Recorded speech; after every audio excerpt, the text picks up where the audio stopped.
Assalamualaikum warahmatullahi wabarakatuh. Alhamdulillah, alhamdulillahilladzi hadana li hadza wa ma kunna linahtadiya laula an hadana Allah.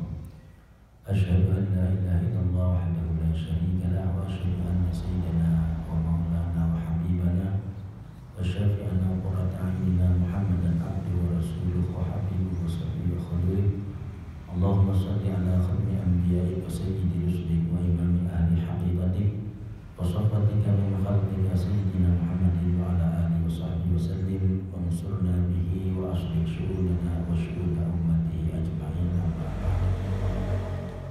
Nawaitu ta'alluma wa ta'lim wal mudzakarata wa tadhkir wal naf'a wal intifa' wal ifadata wal istifadah wal hatha ala tamassuki bi kitabillah wa sunnati rasulih والدعاء إلى الهدى والدلالة على الخير ابتغاء وجه الله تعالى ومرضاته وثوابه وقربه سبحانه وتعالى.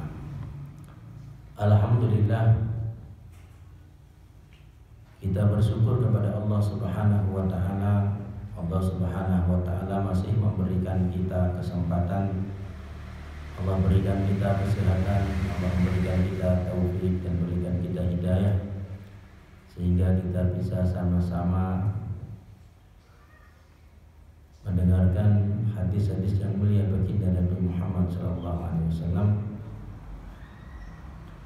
Dan Allah Subhanahu wa taala masih memberikan kita juga taufik dan hidayah sehingga kita bisa mengerjakan dan melaksanakan ibadah puasa di tahun ini. Mudah-mudahan Allah Subhanahu wa taala menerima ibadah puasa kita, menerima qiyam kita, sholat-sholat kita dan amal-amalan kita di bulan Ramadan, sehingga dengan puasa kita maka Allah Subhanahu wa taala menggolongkan kita menjadi orang-orang yang bertakwa kepada Allah Subhanahu wa taala. Para hadirin hadirat kaum muslimin muslimat yang dimuliakan Allah Subhanahu wa taala, kita lanjutkan pembahasan hadis-hadis yang seterusnya dari kitab Mukhtar Hadis yang disusun oleh Al-Habib Umar bin Muhammad bin Salim bin Hafid sampai pada hadis yang ke-25, Al-Hadisul Khamis wal Ashrin, hadis yang ke-25. Qala Rasulullah sallallahu alaihi wasallam, rak'atul fajri khairun minad dunya wa ma fiha, rawahu Muslim wa Tirmidzi wa Nasa'i. Qala, bersabda Rasulullah sallallahu alaihi wasallam, rak'atul fajri, 2 rakaat waktu fajar, khairun, lebih baik, minad dunya, daripada dunia, wama, dan apa saja fiha, yang ada di dalam dunia. Rawahu Muslimun wa Tirmidzi wa Nasa'i. Hadis ini diriwayatkan oleh Imam Muslim, Imam Tirmidzi dan Imam Nasa'i. Rasulullah sallallahu alaihi wasallam bersabda, 2 rakaat waktu fajar itu lebih baik daripada dunia dan apa yang ada di dalam dunia ini. Hadis ini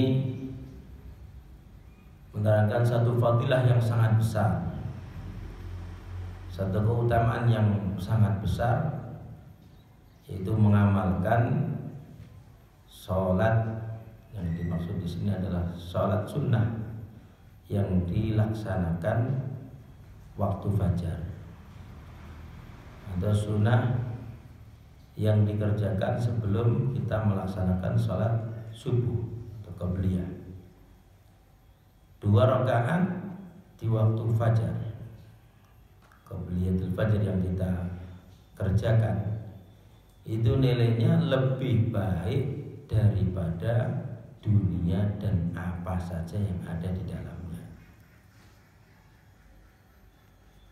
Ini menunjukkan bahwa begitu besar sekali nilainya sholat 2 rakaat di waktu fajar.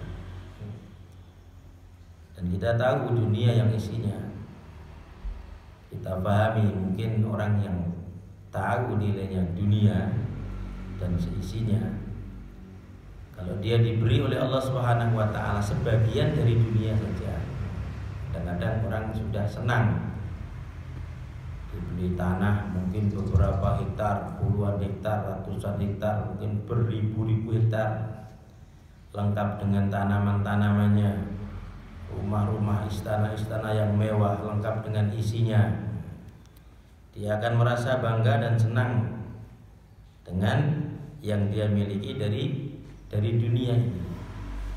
Padahal sebenarnya aslinya dunia itu kalau di sisi Allah Subhanahu wa taala tidak ada nilainya. Tidak ada nilainya. Sehingga dalam sabda diterangkan, "Au kanatid dunya tazinu indallahi janaha ba'udah." Kalau seandainya dunia ini di sisi Allah Subhanahu wa taala sebanding dengan satu sayap nyamuk saja, masaqallahu kafiran syarbata ma'. Maka Allah Subhanahu wa taala tidak akan memberikan orang kafir walaupun seteguk daripada air. Seandainya dunia itu ada nilainya, senilai satu sayap nyamuk saja. Karena dunia ini adalah hina. Dan begitu dunia itu kalau sudah semakin lama maka akan semakin turun nilainya. Seperti orang punya mobil baru sekarang, beli tahun ini, itu mungkin tidak usah nunggu setahun lagi. Kalau sudah dijual kepada orang lain dan pindah nama saja maka akan berkurang nilainya. Nilainya akan berkurang. Begitu dunia, tambah rendah, nilai tambah rendah, sehingga nanti kalau orang itu sampai di akhirat maka baru tahu dunia tidak ada apa-apanya. Dan dunia ini sangat kecil. Ad-dunya aqallu minal qalil wa ashibuha adallu minal qalil. Dunia ini adalah lebih sedikit daripada yang sedikit. Wa ashibuha adallu minal qalil, dan orang yang rindu, yang berontok, yang senang dengan dunia nanti akan lebih hina daripada orang yang hina. Jadi dunia. Jadi kalau orang itu punya dunia yang kelihatannya besar di mata manusia itu tidak ada apa-apanya, belum ada apa-apanya. Ya, dia di dunia mungkin bisa dikatakan sebagai orang kaya raya, punya ini, punya itu, punya tempat tinggal yang besar, punya kendaraan yang mewah, punya pakaian yang serba mahal, punya uang yang banyak, mungkin dikatakan kaya. Tetapi itu semuanya sifatnya sementara, dan kalau dibanding dengan surga yang sudah disiapkan oleh Allah Subhanahu wa taala, uiddat lil muttaqin, surga yang sudah dihiasi, surga yang begitu luar biasa, yang tidak bisa dibayangkan oleh setiap orang. Mala ainun ra'at wala udhunun sami'at wala khatara ala qalbi bashar. Belum pernah terlihat oleh mata, belum pernah terdengar oleh telinga, bahkan belum pernah terlintas di dalam hati manusia. Maka kenikmatan-kenikmatan yang Allah telah sediakan di surganya Allah Subhanahu wa taala yang tidak bisa dibandingkan dengan dunia. Sehingga nanti semiskin-miskinnya, paling sedikitnya orang itu nanti di akhirat, kalau dia itu dimasukkan surganya Allah Subhanahu wa taala, masih akan mendapatkan 10 kali lipat daripada dunia ini. Di dunia ini 10 kali lipat itu untuk satu orang. Kalau kita lihat di sini alangkah besarnya, orang tidak ada ceritanya orang punya satu kecamatan, satu kabupaten. Nah, kalaupun ada mungkin hanya beberapa gelintir saja. Maka Allah Subhanahu wa taala menerangkan dalam baginda Nabi Muhammad SAW bagaimana besarnya nilai amal. Besarnya nilai amal. Dan dunia sebesar apapun, semewah apapun, juga pasti akhirnya juga akan sirna. Semuanya akhirnya akan habis, semuanya akan habis dengan waktu, baik zatnya itu hancur atau habis, sudah tidak dimiliki lagi karena pemiliknya sudah meninggalkan. Nah, sebagian hadis mengatakan apa tuh dunia? Dunia ini ya apa yang kamu makan, apa yang kamu pakai sampai usang, dan apa yang kamu infakkan. Nah, itu bagian dari dunia kamu. Bagian dari dunia kamu itu yang kamu makan lah, itu untuk kamu, bermanfaat untuk jasmani kamu. Apa yang kamu pakai bermanfaat untuk jasmani kamu, pakaian-pakaian. Begitu juga apa yang kamu infakkan, ya itu nanti akan bermanfaat nanti di akhiratnya Allah SWT. Itu bagian kamu dari dunia. Selain itu, maka dunia itu semuanya adalah miliknya ahli waris kita. Orang punya banyak kekayaan yang banyak, tetapi setelah kematian dia, untuk siapa? Ya untuk orang-orang yang dia tinggalkan. Untuk orang-orang yang dia tinggalkan. Kalau dibanding sebenarnya tidak ada bandingannya. Dunia ini tidak ada bandingannya. Di akhirat tidak, dengan amal tidak ada bandingan. Itu tidak sebanding. Tapi di sini Rasulullah SAW memberikan satu sabda atau nasihat yang sangat-sangat luar biasa, supaya kita meyakini dengan hati kita, dengan keimanan dan keyakinan yang mantap dalam hati kita, rak'atul fajri khairun minad dunya wa ma fiha. Jadi 2 rakaat di waktu fajar itu lebih baik daripada dunia seisinya. Dunia seisinya. Dunia seisinya dengan 2 rakaat, ya tidak ada apa-apa. Lebih baik daripada dunia seisinya. Lebih baik daripada dunia seisinya. Ini menyemangatkan kita semuanya untuk melaksanakan ibadah dan taat kepada Allah Subhanahu wa taala. Jangan sampai kita meninggalkan amal karena dunia. Di antaranya jangan sampai kita meninggalkan amal karena dunia. Karena amal ini hasilnya sebenarnya di dunia ada hasilnya, dan sempurna hasilnya nanti di akhiratnya Allah Subhanahu wa taala. Hanya saja memang balasan-balasan ini masih disimpan oleh Allah Subhanahu wa taala dan tidak tampak oleh mata. Kalau dunia ini kan nyata, tampak oleh mata kita. Maka dunia itu sekarang nyata, dan akhirat sekarang masih cerita. Tapi nanti akan berubah ketika manusia sudah berpindah menuju akhiratnya Allah Subhanahu wa taala. Setelah manusia wafat, setelah manusia meninggalkan dunia, maka akan dibalik, ganti akhirat menjadi nyata dan dunia akan menjadi cerita. Akan dibalik oleh Allah Subhanahu wa taala. Ini surga, ini neraka, ini kenikmatan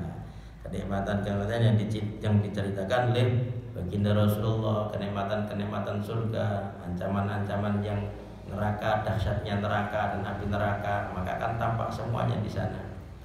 Dan kita di dunia memang tidak ditampakkan. Nah, kalau dikasih dunia seisinya ya nggak cukup. Dunia ini untuk balasan-balasan untuk setiap orang diberikan di dunia ya nggak cukup. Untuk 1 orang saja nggak cukup. 2 rakaat fajar saja lebih baik daripada dunia seisinya. Kalau dia 1 orang kerjakan, nah 2 orang di mana tempatnya? Tidak ada. Maka ini menyemangatkan kita untuk amal, nilainya 2 rakaat qobliyah subuh jangan sampai kita tinggalkan. Itu baru yang sunnah, belum yang wajib, berarti belum sholat wajibnya. Apalagi dikerjakan dengan jamaah di tempat yang paling mulia, di masjidnya Allah Subhanahu wa taala, ada nilai-nilai yang lebih lagi dari Allah Subhanahu wa taala. Maka bagaimana dengan hadis ini? Jangan sampai kita meninggalkan 2 rakaat pada waktu fajar atau qobliyah subuh. Ini di waktu orang-orang memang ngantuk-ngantuknya orang dan juga malas-malasnya orang untuk beramal. Tapi diberi nilai 2 rakaat lebih baik daripada dunia seisanya. Bagaimana? Dikerjakan apa tidak? Tapi bukan untuk mencari itu. Ini supaya kita semangat amal, dan amalnya juga hanya karena Allah Subhanahu wa ta'ala. Mudah-mudahan Allah SWT berikan kita taufik untuk selalu istiqomah untuk mengerjakan paling tidak 2 rakaat sebelum kita mengerjakan salat fardu subuh atau salat fajar. Al-hadis sadis wal 20, hadis yang ke-26. Qala Rasulullah sallallahu alaihi wasallam, rak'atani bisiwakin khairun min 70 rak'atan bighairi siwak. Rawahu Daruqutni. Qala, bersabda Rasulullah sallallahu alaihi wasallam, rak'atani 2 rakaat bisiwakin dengan menggunakan siwak, khairun adalah lebih baik min 70 daripada 70 rakaat biduni siwakin dengan tanpa siwak. Rasulullah SAW bersabda dalam hadis yang 26, 2 rakaat dengan menggunakan siwak, 2 rakaat dengan menggunakan siwak itu lebih baik daripada 70 rakaat dengan tanpa menggunakan siwak. Ini juga tentang fadilah bagaimana tingginya dan juga besarnya nilai bersiwak. Siwak itu ya menggosok gigi kita dengan yang paling afdal dengan kayu arok. Yang paling afdal dengan kayu arok. Yang afdal dengan kayu arok. Jadi siwak ini sangat-sangat dianjurkan oleh baginda Nabi Muhammad SAW.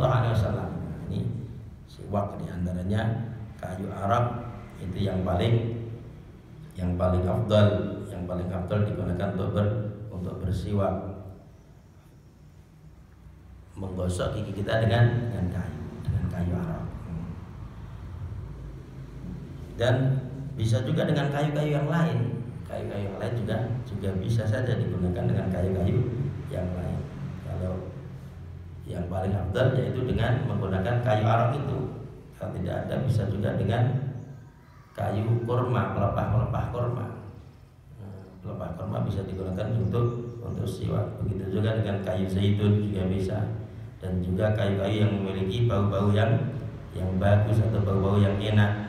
Dan seluruh barang-barang yang keras itu bisa digunakan untuk bersiwak. Ini saking pentingnya siwak sampai Rasulullah SAW pernah bersabda, seandainya saya ini tidak khawatir memberatkan untuk umatku, maka sungguh aku akan memerintahkan untuk bersiwak pada setiap wudhu, dalam setiap sholat. Seandainya saya tidak khawatir untuk memberatkan umatku, sampai begitu Rasul akan perintahkan setiap wudhu, setiap sholat pakai siwak, karena saking pentingnya siwak. Dan siwak ini fadilahnya banyak sekali.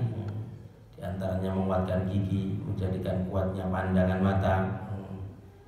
Dan di antaranya juga nanti akan orang itu mudah di akhir hayatnya dengan husnul khatimah mengucapkan kalimat la ilaha illallah. Dan juga siwak ini termasuk daripada alat yang bisa menjadikan datangnya ridhonya Allah Subhanahu wa taala.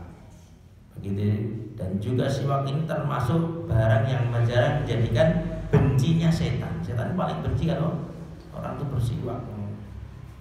Dan memang siwak ini subhanallah, istiqomah siwak itu suatu hal yang sangat-sangat luar biasa. Kalau orang itu bersiwak terus ya, dengan menggunakan siwak yang sudah masyhur sekarang di mana-mana bisa ambil.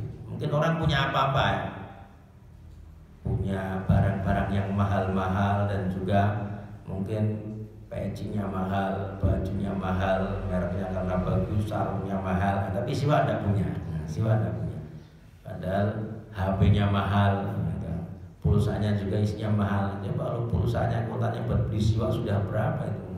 Kalau 100.000 sudah dapat 10 siwak, kalau yang 5.000 20 siwak. Tapi kadang-kadang kita terlena dengan sunnah yang satu ini, sehingga pernah pada suatu kejadian di dalam satu peperangan pada zaman sahabat, hampir terjadi kekalahan di antara para sahabat dan tidak datangnya pertolongan Allah di saat itu. Setelah diteliti ternyata apa? Ternyata ada satu sunnah yang mereka tinggalkan, yaitu bersiwak. Setelah mereka tahu siwak, maka setelah menggunakan siwak, maka jadi orang-orang musyrikin, orang kafir pada waktu itu menjadi tambah takut. Ini giginya pada diasah semuanya ini. Itu hikmahnya dia melihat orang-orang pada bersiwak pada waktu itu, menjadikan sebabnya datangnya pertolongan Allah Subhanahu wa Ta'ala. Maka penting sekali kita sediakan siwak.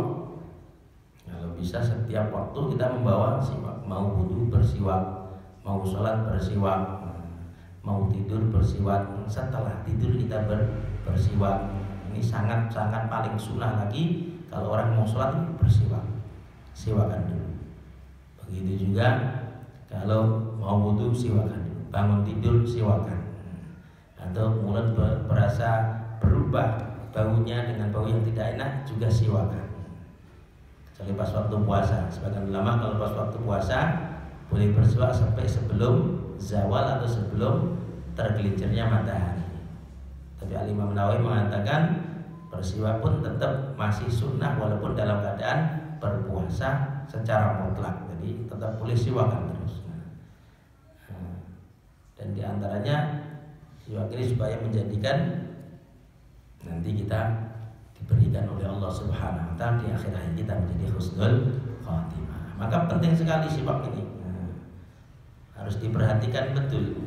Kalau ditanya orang Islam, kebanyakan tidak punya siwak, kebanyakan tidak punya siwak. Maka walaupun ini harganya sangat-sangat terjangkau dan bisa dijangkau oleh setiap orang dan bisa dipakai sampai lama, tetapi jarang sekali yang memperhatikan urusan ini, urusan siwak. Maka penting sekali dengan hadisnya Rasulullah SAW yang beliau bersabda, nilainya sholat pun dengan siwak dengan tanpa siwak juga dibedakan oleh Allah SWT. Sehingga dalam hadis ini diterangkan bahwa 2 rakaat yang dengan menggunakan siwak, maka itu nilainya lebih baik daripada 70 rakaat yang dengan tanpa siwak. Jadi penting apa tidak siwak itu? Ya penting. Bagaimana tidak penting? Dengan satu amal yang kita kerjakan yaitu sholat 2 rakaat, tapi dengan siwak itu lebih baik daripada 70 rakaat dengan tanpa siwak. Dengan amal yang sedikit mendapatkan fadilah yang banyak. Seperti kalau orang kerja dunia, dia kerja sedikit dapat untung banyak, tentunya orang semuanya akan mengerjakan. Ini gara-gara dikasih yang namanya dengan label ini jadi banyak untungnya, jadi mahal harganya. Yang kerja sedikit atau gara-gara begini menjadi menambah nilai harganya bertambah. Begitu juga amal yang kita kerjakan pada Allah Subhanahu wa Ta'ala, termasuk sholat dan sebagainya. Ini kalau disiwaki dulu sholatnya sebelum sholat siwakan, maka nilainya juga berubah di sisi Allah Subhanahu wa Ta'ala. Kalau secara datanya kan sama 2 rakaat sama 2 rakaat. Yang pakai siwak dan nggak pakai siwak beda sisi Allah Subhanahu wa Ta'ala. Faman ya'mal mithqala dzarratin khairan yarah wa may ya'mal mithqala dzarratin syarran yarah. Jadi di amal ini beda sedikit saja juga menjadikan bedanya hasil di sisi Allah Subhanahu wa Ta'ala. Maka dengan usaha sedikit kita hadirkan siwak di dalam kehidupan kita, minimal harus punya siwak semuanya. Ini biasanya siwak itu memang kalau nggak cepat hilang cepat lupa. Kalau sudah punya siwak sudah pernah beli siwak saja, setelah itu sudah kadang-kadang sudah hilang ya sudah tidak mau beli lagi, beli lagi. Maka bagaimana kita niatkan untuk menghidupkan di antara sunnah baginda Nabi Muhammad Sallallahu Alaihi Wasallam tentang pentingnya siwak ini. Kita bagaimana setiap diri kita punya siwak, punya siwak, dan juga digunakan untuk selalu bersiwakan terus. Mau baca Quran siwakan, mau baca hadis siwakan, dan juga mau belajar siwakan. Setelah belajar begitu, dan khususnya apalagi waktu kita mau mengerjakan sholat dan juga mau kita kerjakan wudu, hendaklah kita selalu bersiwak, niat dengan menghidupkan sunnahnya yang mulia baginda Nabi Muhammad Sallallahu Alaihi Wasallam.